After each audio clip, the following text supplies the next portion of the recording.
Okay, we're recording. So I am here with Jennifer Votaw Crow with the Beautiful Dream Society, and I appreciate you coming on, Jennifer.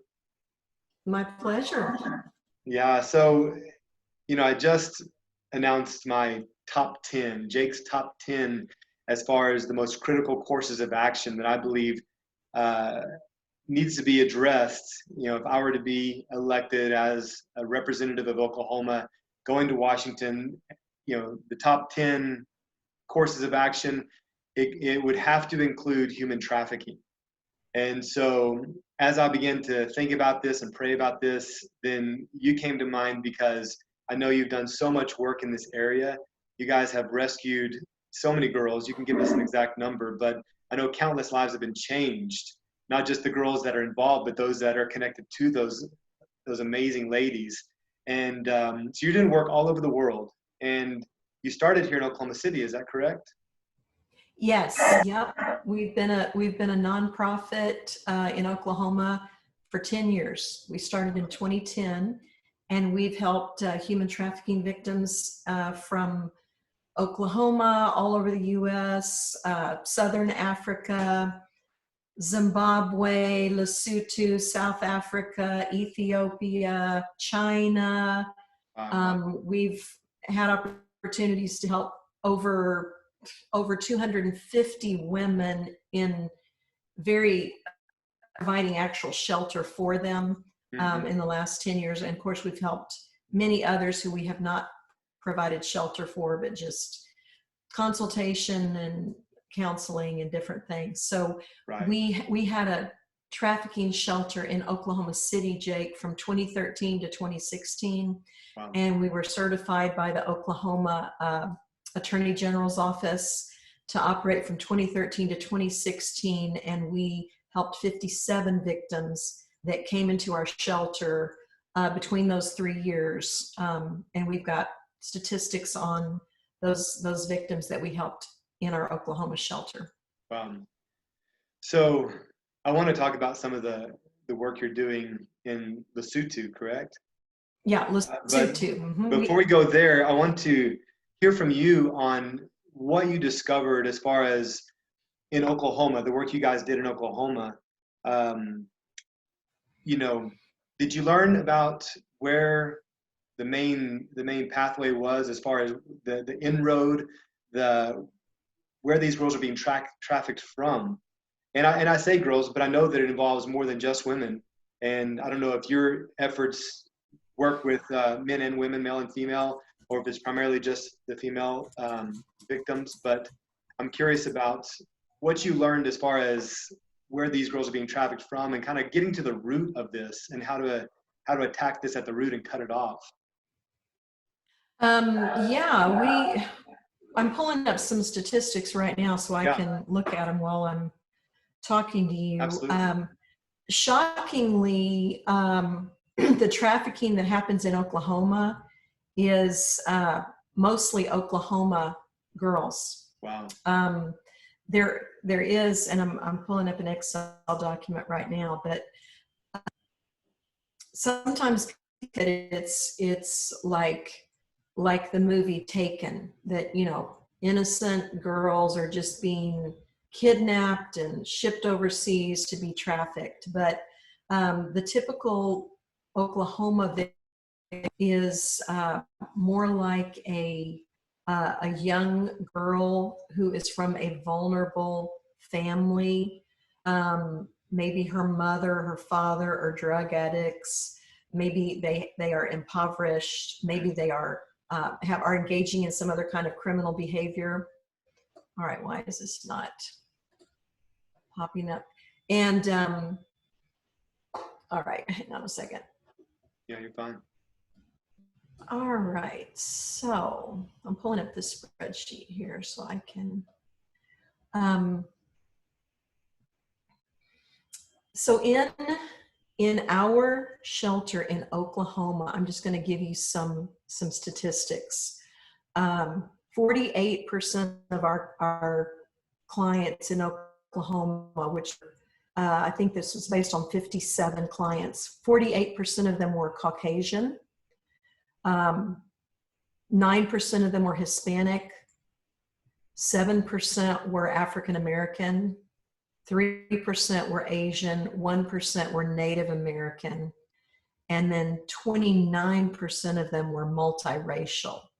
So what that shows you, that trafficking in Oklahoma is actually very widespread racially, but 48% were Caucasian of the ones that we helped. Okay, 58% of the women that we took in for those 3 years were actually mothers. They had already had a child. And some people are surprised about this because, it's, if they're being sex trafficked, they're very highly likely to get during this scenario. 12% of the women that we helped were pregnant when they came into us. Now, this is a very interesting question. 67% of them answered that they had been sexually abused as children.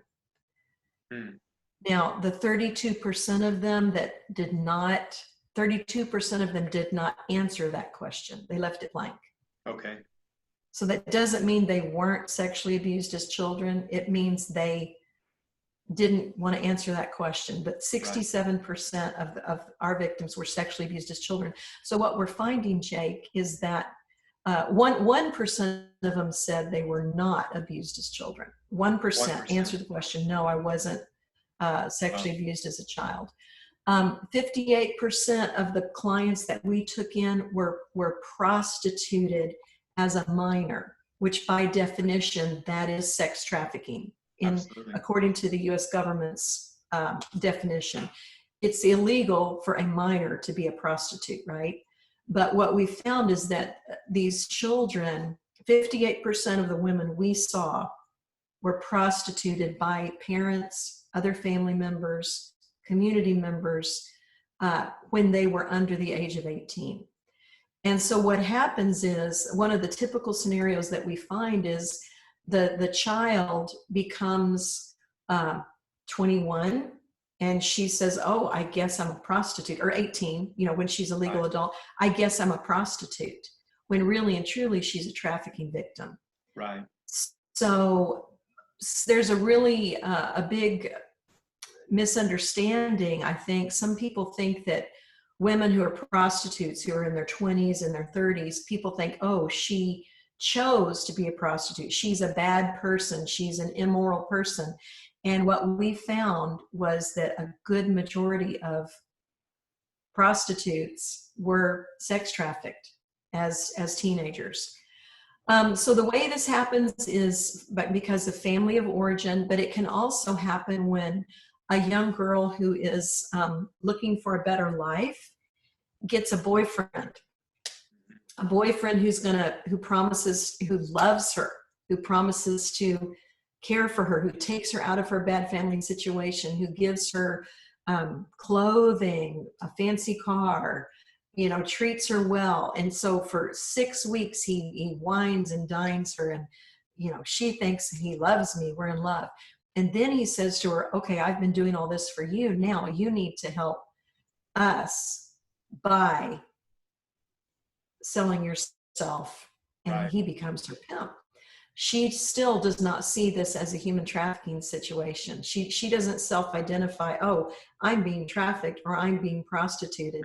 She says, wow, my boyfriend who loves me needs help, and I'll do this for him because I love him. So subtle, so deceptive. Yeah. So it's not so much that women are being kept in handcuffs, in Oklahoma and chained like you see in the movies.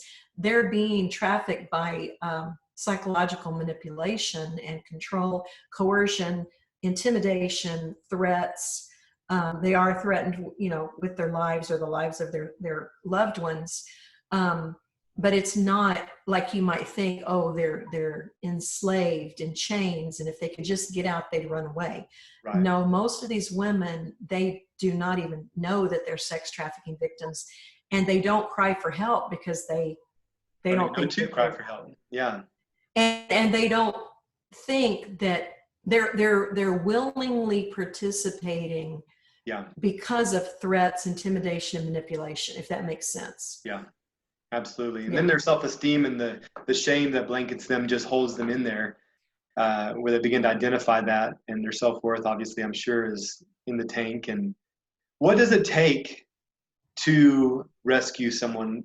So you discover you have to be looking for it, I'm sure. And let me ask this: what percentage of the girls you rescued did you suspect and pursue, and what percentage actually sought help and sought you guys out? That's a great question, and I've got some statistics here. It looks like that 42% of the women that we helped actually called on our hotline. Okay. Okay, so 42% of them called for help. 23% of them, they went to another community agency that called us. Okay. So some other organization said, Right. "Oh, I think this girl's a trafficking victim," and so they called us. 17% of them were referred to us by another human trafficking provider, maybe in another state, like a human trafficking shelter from Georgia or something might have said, "Hey, we found out there's a girl in your area, can you help her?" So that was 17%. And then 11% law enforcement referred us. So the police, were the first ones to discover a trafficking case. And then 7% was other. And I don't know what the other would be, but probably just like another human being referred them or something like that. So to answer your question, law enforcement was not the primary way that we found them. And what we found, and I think it's changed recently in recent years, law enforcement sadly used to take the attitude that these are bad girls, these are criminals, these are prostitutes.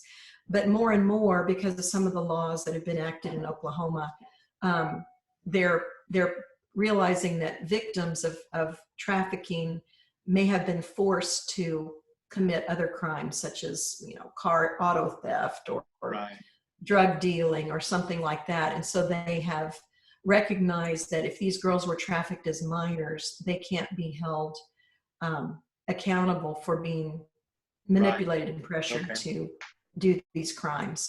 So that's one interesting thing. There's another interesting thing I want to mention is that 70% of the women that came into us were dependent on drugs or alcohol. So this is a coping mechanism that they employ, and also it's a way for the pimp to maintain control of them through drugs or alcohol.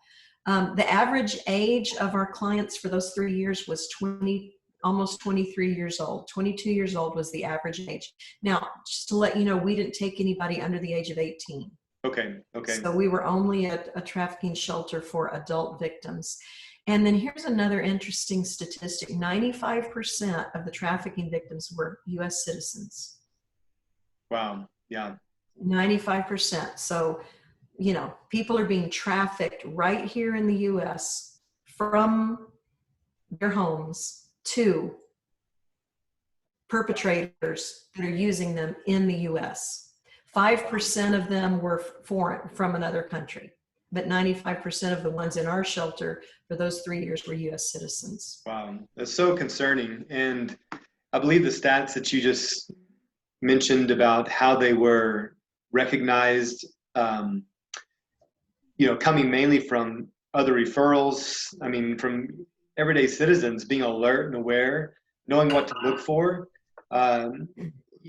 What is there something that you could recommend for people that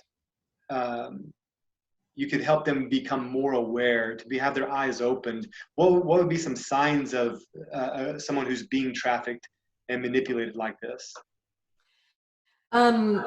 Obviously, anybody that is prostituting, that's a street girl down in Oklahoma City or wherever, that's likely a trafficking case. Now, if she's not being trafficked at this moment, she might have been trafficked as a minor. Okay, so anybody that's a prostitute, you have to be suspicious. Was she a trafficking victim? Okay, so So that's one. Another one would be massage parlors. If you Google, red light district, McAlester, Oklahoma, you're going to see pop up on Google plenty of Wow. establishments in every town in Oklahoma Wow. where any massage parlors, places of prostitution, those are, you got to be aware that those people might be trafficked. Okay. Okay. Also places like nail salons, you might be getting, and I get, that would be a likely situation for trafficking to occur, Okay. because someone, is brought over to the US, maybe their ticket's paid for, and in exchange, they have to work for so many years to pay back their ticket, but it might take them 20 years to pay back their ticket. That's a form of bondage and indebted servitude, which is a Right. form of human trafficking. So I think anytime if you try to interact with a person and they keep their eyes down, they look around like they don't want someone to see that they're talking to you, especially in the service industries, you might wonder, is this person being trafficked? Yeah. No, that's good. That's good. You know, since 2000, there's been robust legislation that's been passed, and it's been very bipartisan. Both Democrats and Republicans have seemed to be on board with ending this, with at least addressing this. And it's so multifaceted. You're talking about trafficking going on within the borders of the United States, but then there's also the trafficking that does happen from outside, and humans being, like you said, enslaved and then brought to America and sold for whatever purposes. Maybe it's for sex, or maybe it's for just work, and working on child labor laws, and having flagged other countries that we suspect have child labor going on and human trafficking going on. So we know it's a global situation, and we're obviously concerned about all people everywhere. But as we think about just Oklahoma, seems to be such a concentration. I know that I've been told by other organizations that it seems to be a crossroads in the United States for smuggling victims. And have you seen that to be true at all? Do you have any stats on that, as far as Oklahoma being a crossroads and a place through which they're smuggling people?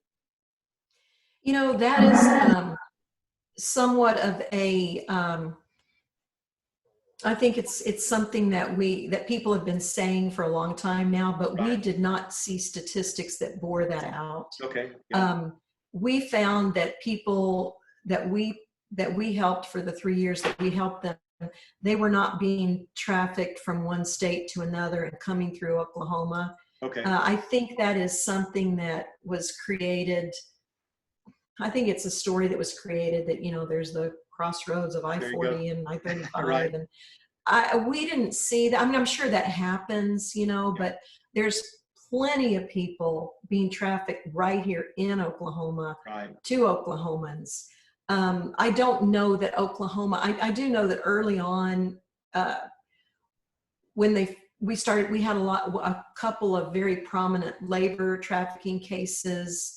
And so it kind of put Oklahoma with high statistics. Right. But I don't necessarily think that Oklahoma is like more of a place of trafficking because of those highways. I will say that. Now, it might be more of a place of trafficking because of the laws about women. We have one of the highest incarceration rates of women. A lot of them are drug-induced, drug crimes, right? So you've got these women in prison, and their children have no mother, and the children are vulnerable to human trafficking, sex trafficking. So I think it might have more to do with our incarceration of women, possibly, and our female drug use, more so than just the crossroads. That's what we've observed. Well, I'm glad you brought that up, because one thing I constantly say is we like to segment and separate individual issues and think that we can just address one at a time. But inevitably, they're intertwined and they overlap. And so when we talk about human trafficking, we also have to deal with the foster care situation. We have to deal with the Yep. incarceration situation, Yep. and you know, constantly working to find the end of that thread to say, okay, where does this start? And Yep. that's why for us, such a big part of this whole campaign, something we've carried in our heart for over 10 years now, in Oklahoma specifically, is the restoration of families. And Yes. how do we come in and undergird families and restore the family unit to make them strong so that it doesn't open a door for, you know, that thief to come in, that manipulator to come in. And, you know, because once it begins to affect one person in that family, whether it be the father, the mother, or a child, then it begins to just untangle, disrupt, and destroy the family. And Yes. then, like you said, it starts this pattern. Now the mom is in prison. What happens to the children? You Yep. know? Yep. You're exactly right. It's a family issue and it's a community issue. It's not an individual girl issue. Exactly. You know, and it's too, there's the people that are perpetrating the trafficking. There's the consumers of traffic victims. They're consumers of sex trafficking. Right. And then of course there's the families of the victims that are contributing to their vulnerability. So you have to kind of attack it on several levels. And one way that every citizen of Oklahoma can help stop human trafficking is by looking inside and saying, what are my attitudes about sexuality, about women and sex, about girls and sex? What are my attitudes about the value of a human being? Right. You know, do I believe that a woman can be a sex object? And a lot of this even has to do with pornography. You know, Exactly. do I believe that woman who's in that pornographic photo or that pornographic movie, do I believe that she wants me? Right. You know, Exactly. she loves me? Or do I believe that she might be a trafficking victim that has been manipulated and forced into doing this because of the way she's been victimized as a child? Yeah. And Exactly. so it is definitely, it is in our attitudes in our society that is going to help stop this on a very broad level. Right. Right. If we really want to, if we're serious about ending it, we have to take a serious look at those root drivers, those feeders. And I believe it's so true, the psychological damage that pornography does in warping the mind to view people as objects. And that's where it begins. I believe that is feeding this fueling this whole thing. And so, you know, I would love to see more regulation in that industry and I'd love to see it shut down, obviously. But, you know, how can we just ensure as much as possible that people aren't being trafficked into that industry? But even if they're not, that industry fuels and feeds the hypersexuality of our whole society. And so it takes and the depersonalization of right. women and girls and boys. Mm-hmm. Exactly. You know, we could go off on that on a spiritual level and talk about, you know, what that does and living from the flesh and not by the spirit. And so we understand that reality. But right now, talking about just legislature, what is it that, are there areas where you feel the government could do more? What are there areas where you need help as you're doing this? Yes, I personally think that any mother who is being convicted of a drug crime needs to be allowed to do the drug court. And I'm not a lawyer and I'm not up on the latest laws, Jake, but I think that any young woman or mother needs to have the opportunity to go through more of a rehab scenario for drugs rather than a criminal situation. I think there need to be more opportunities and understandings for mothers to, you know, go through a rehab scenario where they're being possibly allowed to continue to interact with their children in some way that's safe for the children. Right. Because, you know, when a mother is put in jail for 3 years when a child is between the ages of, whatever, 3 and 7, or Yeah. whatever it might be.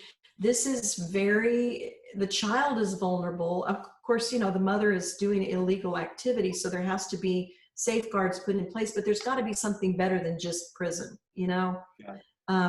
because this is especially if it's in a non, where the woman is not committed to like a violent crime. aggravated assault or aggravated crime or something like that. Exactly. So I do think that we need to get some healing on the stigma of addiction. And, the latest research, Jake, is saying that everyone who battles an addiction has a childhood trauma Exactly. that they've overcome. This is the latest research. You can find it, that Absolutely. they're determining that addicts are not just bad people, but they're people that have been traumatized, and they're using that addiction to cope. So let's quit punishing the addict who is also a victim, and let's get them help. Absolutely. And so I think that's a new way of looking at, and the crime of, prostitution, the crime of trafficking. And also, Jake, let's start enforcing the perpetrators of trafficking, the men who are utilizing these trafficking victims and these prostitutes. Let's start prosecuting them. Right. Why not Absolutely. prosecute the buyers of? Yeah, that needs to be that should be one of the most enforced areas. There should be a heavy penalty for doing this. It's such a cancer in our society. And you hit a hot spot. My mind is just focused on that, because something that is strong in my heart is to address this issue of mental illness. And I hate to even call it mental illness. I like to use the word mental health, because so many times people think of mental illness as schizophrenia or some other kind of extreme psychological disorder, which even those can have roots traced back to trauma.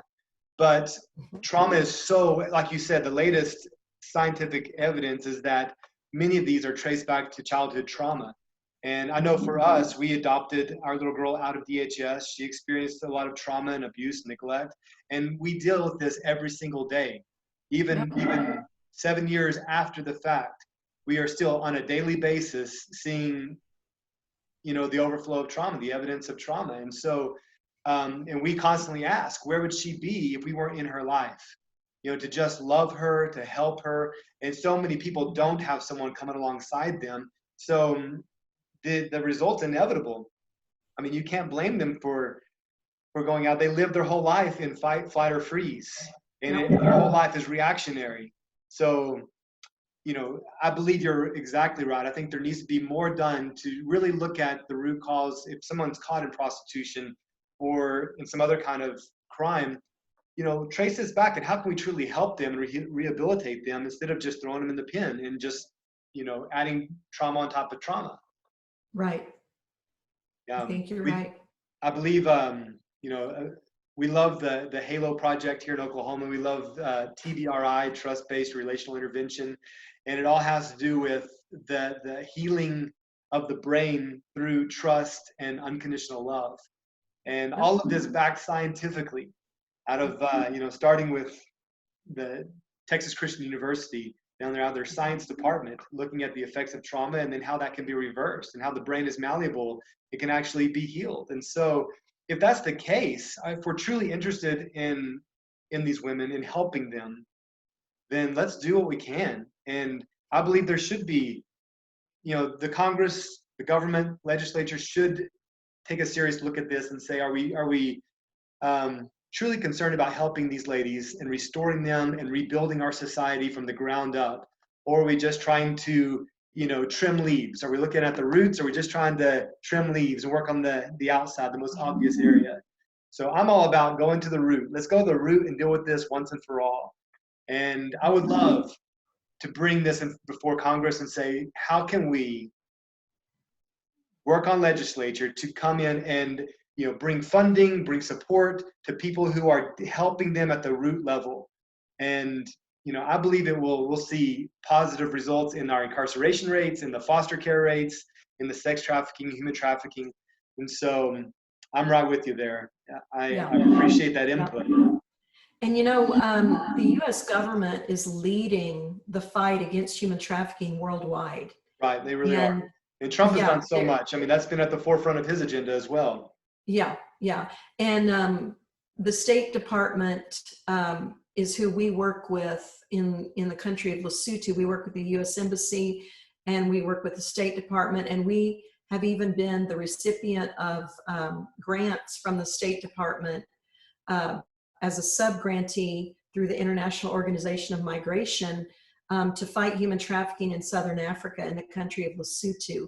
Wow, So the U.S. government is putting their money where their mouth is when it comes to fighting human trafficking worldwide. And in fact, you may well know that the U.S. government puts out a trafficking in persons report every single year, which gives every single country in the world a grade about how they're dealing with this important human rights issue.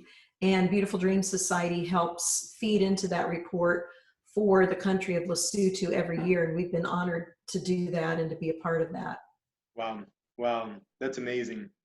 That's amazing. Well, I want to thank you, and I appreciate you and all the work you're doing, because I know that your efforts, it requires so much energy, so much money, but it's making an impact.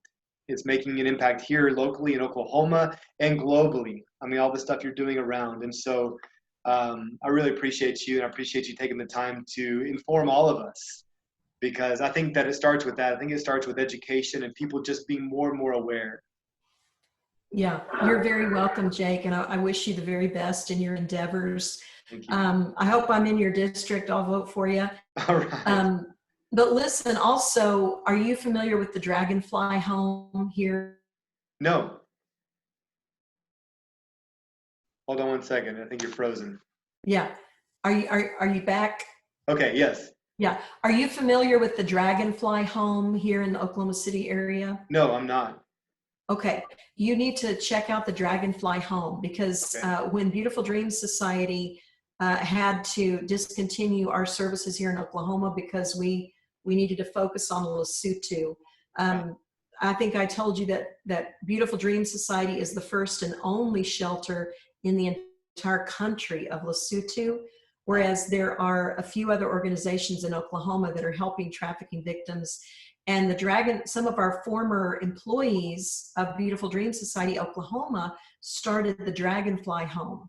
Wow. And so I would encourage you to contact the Dragonfly Home. You can find them on Facebook, you can find them on Google, and they will give you recent statistics. They were working with us when we helped those 57 women from 2013 to 2016, but then they'll also have statistics from 2016 till today that will give you even more information. And they're a great bunch of women that are working over there. So I encourage you to contact them. That's great. Yeah, we'll put the link on this video as well for the Dragonfly Home and for the Beautiful Dream Society. Fantastic. So, yes. Well, hey, I appreciate your time once again. It's been great, and we'll continue to pray for you. Thank you. Thank you. And the same for you. And God bless you in all you're doing. Thank you. Appreciate it. We'll talk to you later. All right. We'll see you. Bye-bye. Bye-bye.